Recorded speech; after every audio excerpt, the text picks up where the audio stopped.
Assalamualaikum warahmatullahi wabarakatuh.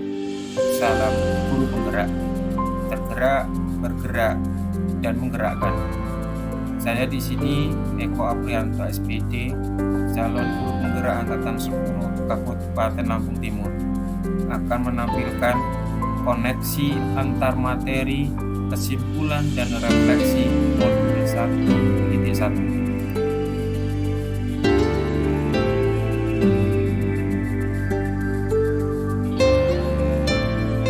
Apa yang Anda percaya tentang murid dan pembelajaran di kelas sebelum Anda mempelajari modul 1.1?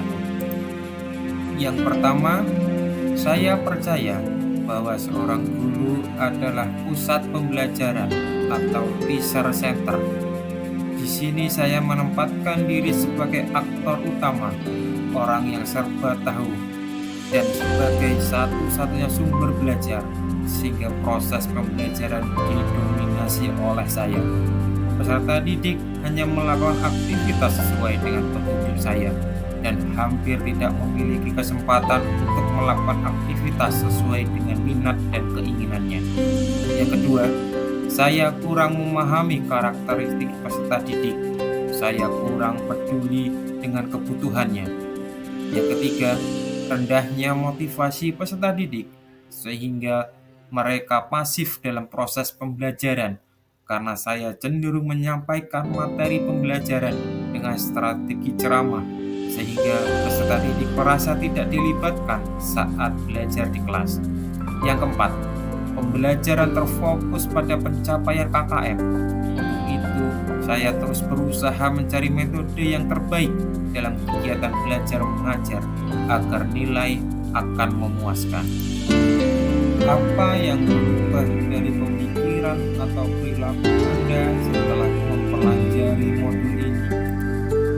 Perubahan pemikiran yaitu: pertama, saya meyakini bahwa guru bukan satu-satunya sumber belajar. Kedua, pembelajaran harus berpusat kepada anak atau student center atau menghamba pada anak. Yang ketiga, menyadari bahwa setiap anak itu adalah unik dengan segala kelebihan dan kekurangan yang mereka miliki. 4. Memahami dan menghargai karakteristik peserta didik dalam proses pembelajaran, meliputi etnik, kultur, status sosial, minat, perkembangan kognitif, kemampuan awal, gaya belajar, motivasi, perkembangan emosi, perkembangan sosial, perkembangan moral dan spiritual, dan perkembangan motorik. Perubahan perilaku yaitu: pertama, saya berusaha menuntun dan memfasilitasi peserta didik dalam mengembangkan potensi atau bakatnya sesuai kodrat alam dan kodrat zaman. Kedua, memberikan kemerdekaan belajar kepada peserta didik sesuai kreativitasnya. Ketiga, melakukan komunikasi intensif dengan berbagai pihak demi kemajuan peserta didik. Keempat, berusaha menjadi guru, ayah, teman, sahabat, dan fasilitator yang baik bagi peserta didik, sehingga muncul keterkaitan emosional yang kuat, sehingga lebih mudah dalam proses menuntun mereka sesuai kodratnya. Apa yang dapat segera Anda terapkan lebih baik agar kelas Anda mencerminkan pemikiran Bahari? Yang pertama, menerapkan sistem amal dengan memberikan tuntunan dan arahan kepada peserta didik sesuai dengan kodrat alam dan kodrat zaman. Kedua, menerapkan pembelajaran berbasis permainan sesuai dengan kodrat anak. Saya mencoba menciptakan suasana kelas yang menyenangkan. Hal ini sejalan dengan kodrat anak yang senang bermain. Tiga, menerapkan pembelajaran berdiferensiasi sesuai dengan karakteristik peserta didik. Keempat, mendesain dan mengaplikasikan pembelajaran yang variatif, interaktif, dan bermakna, di mana pembelajaran berpusat pada murid atau student center. Yang selanjutnya, melatih kecakapan abad 21, yaitu keterampilan berpikir kreatif, berpikir kritis, dan pemecahan masalah, berkomunikasi, dan berkolaborasi. Menerapkan konsep merdeka belajar dan mengintegrasikan setiap pembelajaran dengan pencapaian profil pelajar Pancasila. Pembelajaran mengutamakan nilai-nilai karakter atau budi pekerti. Menerapkan pembelajaran berbasis kearifan lokal dan budaya setempat. Yang terakhir, saya terus berusaha untuk mengaplikasikan trilogi Ki Hajar Dewantara, yaitu Ingarso Sungkelodo. Dari depan saya memberikan teladan dan contoh positif bagi peserta didik. Ingmatya Mangunkarso. Di tengah saya memberikan semangat, serta Tutguri Handayani.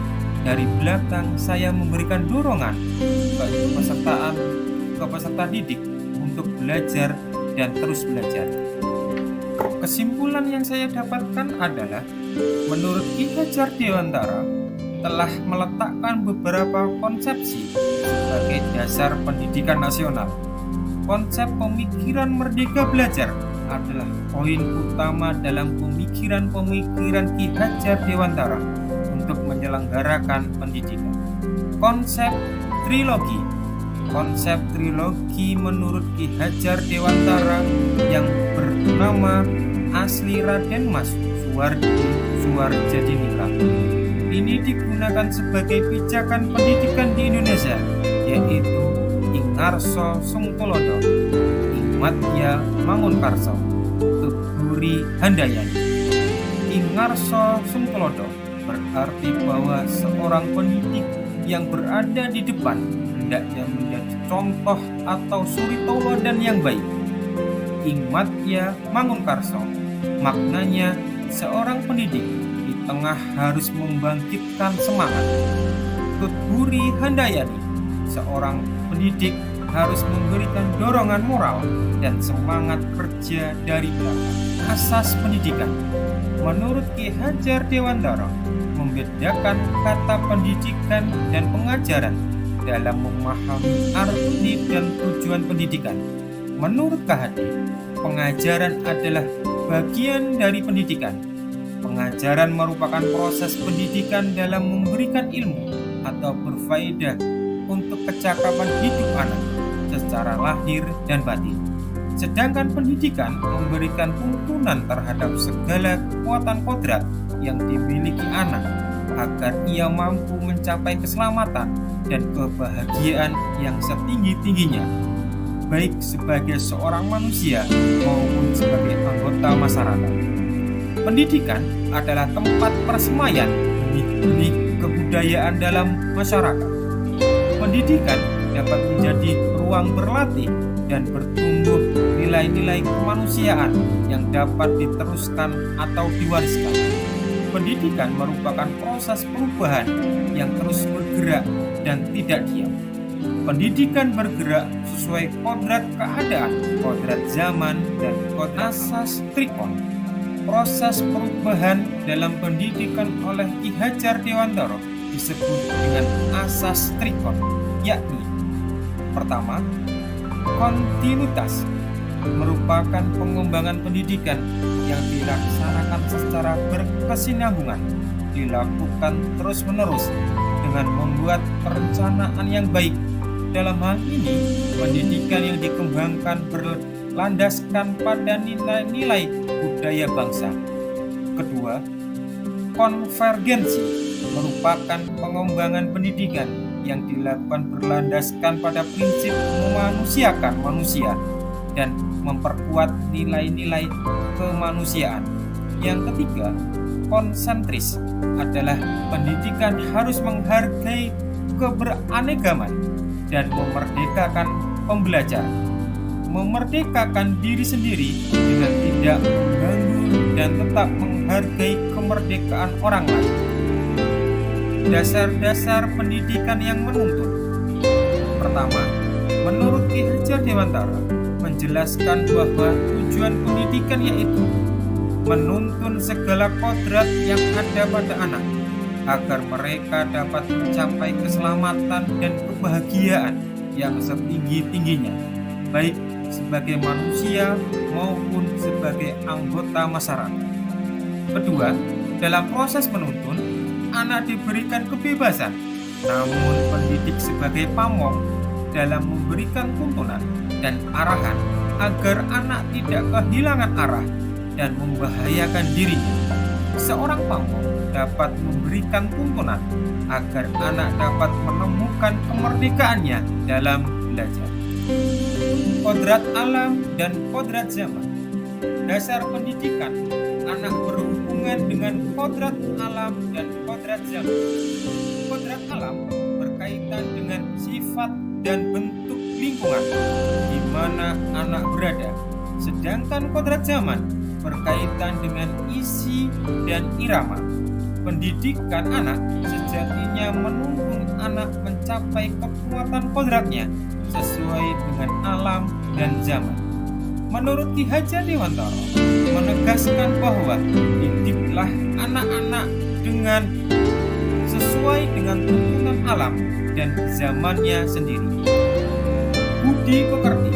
Menurut Ki Hajar Dewantara, budi pekerti atau watak atau karakter merupakan perpaduan antara gerak pikiran, perasaan, dan kehendak atau kemauan sehingga menimbulkan tenaga.